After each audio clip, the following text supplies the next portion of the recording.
Welcome back to my channel. ಹೊಸದಾಗಿ channel ನೋಡ್ತಾ ಇದ್ದರೆ ಸಬ್ಸ್ಕ್ರೈಬ್ ಮಾಡಿಕೊಂಡು ಸಪೋರ್ಟ್ ಮಾಡಿ. ವಾರಾಹಿ ದೇವಿಯ ಆಶೀರ್ವಾದ ಎಲ್ಲರ ಮೇಲೂ ಇರಲಿ ಅಂತ ವಿಡಿಯೋ ಪ್ರಾರಂಭ ಮಾಡ್ತಾ ಇದ್ದೀನಿ. ಸ್ನೇಹಿತರೆ, ನಾವೆಲ್ಲರೂ ಕೂಡ ನೆಮ್ಮದಿಯಾಗಿ ಇರೋದಕ್ಕೆ, ತುಂಬಾ ಶಾಂತಿಯುತವಾಗಿ ಇರೋದಕ್ಕೆ, ಮನೆಯಲ್ಲಿ ಹಣಕಾಸು ಜೋರಾಗಿ ಓಡಾಡಬೇಕು, ನಾವು ಅಂದುಕೊಂಡಿರುವ ಬಿಸ್ನೆಸ್ಸು ಚೆನ್ನಾಗಿ ನಡಿಬೇಕು, ಮಕ್ಕಳಿಗೆ ನಾವು ಒಳ್ಳೆಯ ವಿದ್ಯಾಭ್ಯಾಸ ಕೊಡಿಸ್ಬೇಕು, ಮನೆಯಲ್ಲಿ ತುಂಬ ಆನಂದವಾಗಿರಬೇಕು, ನಮ್ಮ ಕುಟುಂಬ ನೆಮ್ಮದಿಯಾಗಿರಬೇಕು ಅಂತ ನಾವು ಬಯಸ್ತಾ ಇರ್ತೀವಿ.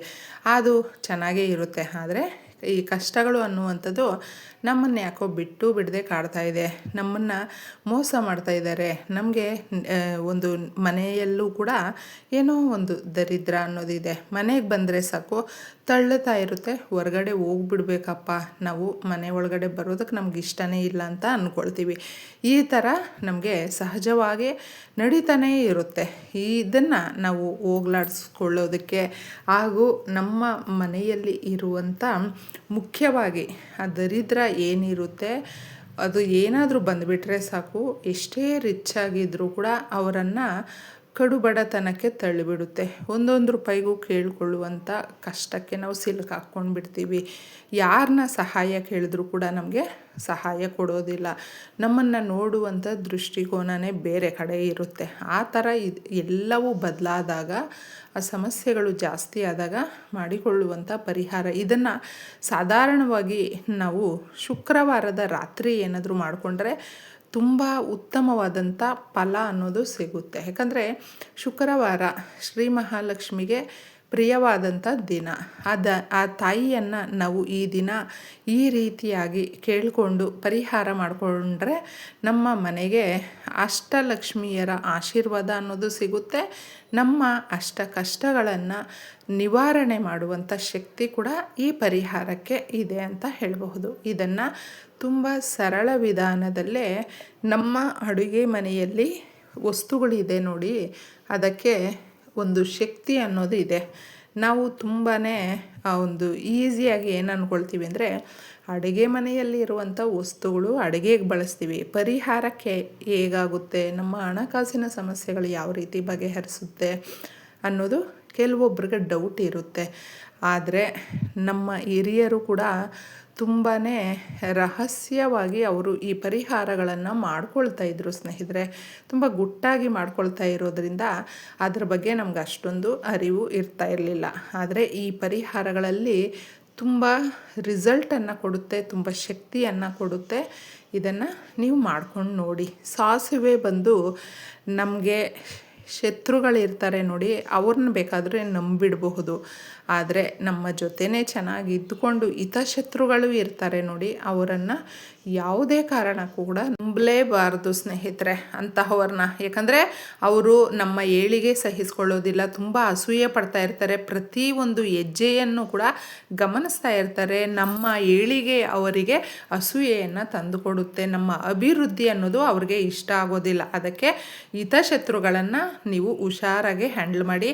ಹಿತಶತ್ರುಗಳಿಗೂ ಕೂಡ ನಾವು ಸರಿಯಾಗಿ ಪಾಠ ಕಲಿಸುವಂಥ ಯಾವುದಾದ್ರೂ ವಸ್ತು ಇದೆ ಅಂತ ಹೇಳಿದ್ರೆ ಅದು ಸಾಸಿವೆನೇ. ಯಾಕಂದರೆ ನಮ್ಗೆ ಯಾರು ಶತ್ರುಗಳು, ಯಾರು ಹಿತಶತ್ರುಗಳು, ಯಾರು ಕೆಟ್ಟದ್ದು ಮಾಡ್ತಾ ಇರ್ತಾರೆ, ಹಾಗೂ ನಮ್ಮ ಮನೆಯಲ್ಲೇ ಏನು ನಡೀತಾ ಇರುತ್ತೆ ಅನ್ನೋದು ಕೆಲವೊಂದು ಬಾರಿ ನಮಗೆ ತಿಳಿಯೋದು ಸ್ವಲ್ಪ ತಡವಾಗಬಹುದು. ಅದಕ್ಕೋಸ್ಕರ ಈ ಪರಿಹಾರಗಳನ್ನು ನಾವು ಮಾಡಿಕೊಂಡ್ರೆ ಯಥೇಚ್ಛವಾಗಿ ನಮಗೆ ನೆಮ್ಮದಿಯ ಜೊತೆ ದುಡ್ಡು ಅನ್ನೋದು ಸಿಗುತ್ತೆ. ದುಡ್ಡು ನಮಗೇನು ಮಳೆ ಬರುವ ರೀತಿ ಮೇಲಿಂದ ಏನು ಬಂದುಬಿಡೋದಿಲ್ಲ, ಆದರೆ ಆದಾಯದ ಮಾರ್ಗಗಳು ತೆರೆದುಕೊಳ್ಳುತ್ತೆ. ಯಾಕಂದರೆ ಯಾರು ದುಡಿತಾ ಇರ್ತಾರೆ ನೋಡಿ, ಅವರು ಏನಾದರೂ ಈ ಪರಿಹಾರಗಳನ್ನು ಮಾಡಿಕೊಂಡ್ರೆ ಮಾತ್ರ ಒಳ್ಳೆ ರಿಸಲ್ಟ್ ಕೊಟ್ಟೇ ಕೊಡುತ್ತೆ.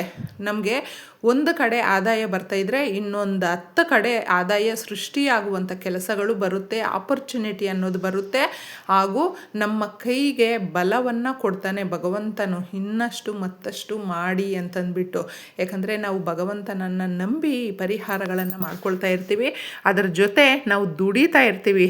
ಈ ಕಾಲದಲ್ಲಿ ಪ್ರತಿಯೊಬ್ಬರೂ ಅಷ್ಟೇ ಸ್ನೇಹಿತರೆ, ದುಡಿತಾ ನಾವು ನಮ್ಮ ಕೆಲಸಗಳನ್ನು ನಾವು ಮಾಡಿಕೊಳ್ಬೇಕು. ತದನಂತರ ಈ ಪರಿಹಾರಗಳನ್ನು ಮಾಡಿಕೊಂಡ್ರೆ ಮಾತ್ರ ಉತ್ತಮವಾದಂಥ ಒಂದು ರಿಸಲ್ಟ್ ಬರುತ್ತೆ. ಒಂದು ಬೌಲ್ ತಗೊಳ್ಳಿ, ಗಾಜಿನ ಬೌಲನ್ನು ತಗೊಳ್ಳಿ, ನಮ್ಮ ಅರ್ಧ ಸಮಸ್ಯೆಗಳನ್ನು ನಿವಾರಣೆ ಮಾಡೋದಕ್ಕೆ ಗಾಜಿನ ಲೋಟ, ಗಾಜಿನ ಬೌಲು, ಗಾಜಿನ ವಸ್ತುಗಳು ಸಹಾಯ ಮಾಡುತ್ತೆ. ಅದಕ್ಕೋಸ್ಕರ ಒಂದು ಗಾಜಿನ ಬಟ್ಲನ್ನು ತಗೊಂಡಿದ್ದೆ. ಇದ್ರ ಒಳಗಡೆ ನೀವು ಸ್ವಲ್ಪ ಸಾಸಿವೆಯನ್ನು ಹಾಕಬೇಕು. ಒಂದಷ್ಟು ಸಾಸಿವೆ ಹಾಕಿ ತದನಂತರ ಇದಕ್ಕೆ ಅರಿಶಿಣವನ್ನು ಹಾಕಬೇಕು. ಅರಿಶಿಣ ಬಂದು ಗುರುಬಲವನ್ನು ಜಾಸ್ತಿ ಮಾಡುತ್ತೆ. ಗುರುಬಲ ಯಾರಿಗಿದೆಯೋ ಅವ್ರಿಗೆ ಕೆಲಸಗಳು ಸರಾಗವಾಗಿ ನಡೆಯುತ್ತೆ, ದುಡ್ಡು ಬರ್ತಾನೆ ಇರುತ್ತೆ, ಸಂಬಳ ಜಾಸ್ತಿ ಆಗುತ್ತೆ, ದುಡ್ಡಿಂದ ಕೂಡಿರುವಂಥ ಸಮಸ್ಯೆಗಳು ದೂರ ಆಗುತ್ತೆ, ತುಂಬ ನೆಮ್ಮದಿಯಾಗಿರಬಹುದು, ಮನೆಯಲ್ಲಿ ಒಗ್ಗಟ್ಟಿನ ಜೀವನ ಸಿಗುತ್ತೆ, ಹಾಗೂ ಕುಟುಂಬದಲ್ಲಿ ಎಲ್ಲ ರೀತಿಯ ವಾತಾವರಣ ಅನುಕೂಲ ಆಗುವಂತೆ ಇದು ಮಾಡುತ್ತೆ. ಇದಕ್ಕೆ 2 ನಾವು ತುಳಸಿ ಎಲೆಗಳನ್ನು ಇಡಬೇಕು.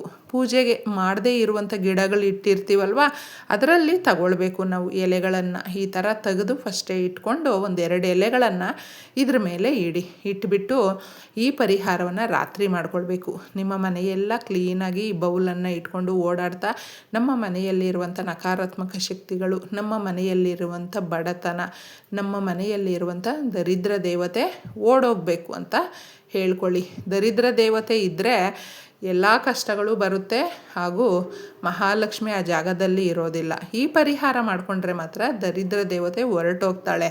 ಇಷ್ಟನ್ನು ಮಾಡಿ ಇದನ್ನು ನೀವು ಅಡುಗೆ ಮನೆಯಲ್ಲಿ ಇಟ್ಕೊಳ್ಬಹುದು ಸ್ನೇಹಿತರೆ.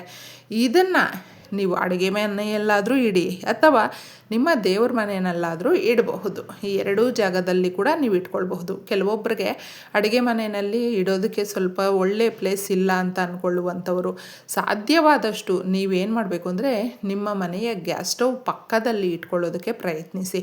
ಗ್ಯಾಸ್ ಸ್ಟವ್ ಪಕ್ಕದಲ್ಲಿ ಅಂದರೆ ಅಗ್ನಿದೇವರ ಸಾಕ್ಷಿಯಾಗಿ ಮಾಡ್ತಾಯಿದ್ದೀವಿ ಈ ಪರಿಹಾರವನ್ನು. ಅನ್ನಪೂರ್ಣೇಶ್ವರಿ ಸದಾ ನಮ್ಮ ಮನೆಯಲ್ಲಿ ನೆಲೆಸಮ್ಮ, ಅಷ್ಟಲಕ್ಷ್ಮಿಯರು ಬಂದು ನಮ್ಮನ್ನು ಕಾಪಾಡು ತಾಯಿ ಅಂತ ಕೇಳಿಕೊಂಡು ಈ ಪರಿಹಾರವನ್ನು ನಾವು ಮಾಡಿಕೊಳ್ಳೋದು. ಅದಕ್ಕೋಸ್ಕರ ಈ ಬೌಲನ್ನು ನೀವು ಆದಷ್ಟು ಅಡುಗೆ ಮನೆಯಲ್ಲಿ ಇಡೋದಕ್ಕೆ ಪ್ರಯತ್ನಿಸಿ. ಈ ಥರ ಇಟ್ಟು ಕೇಳಿಕೊಂಡು ಇದನ್ನು ರಾತ್ರಿ ಪೂರ್ತಿ ಬಿಟ್ಟು ಪ್ರಾರ್ಥನೆ ಮಾಡ್ಕೊಂಡು ಬಂದು ಮಲ್ಕೊಳ್ಳಿ.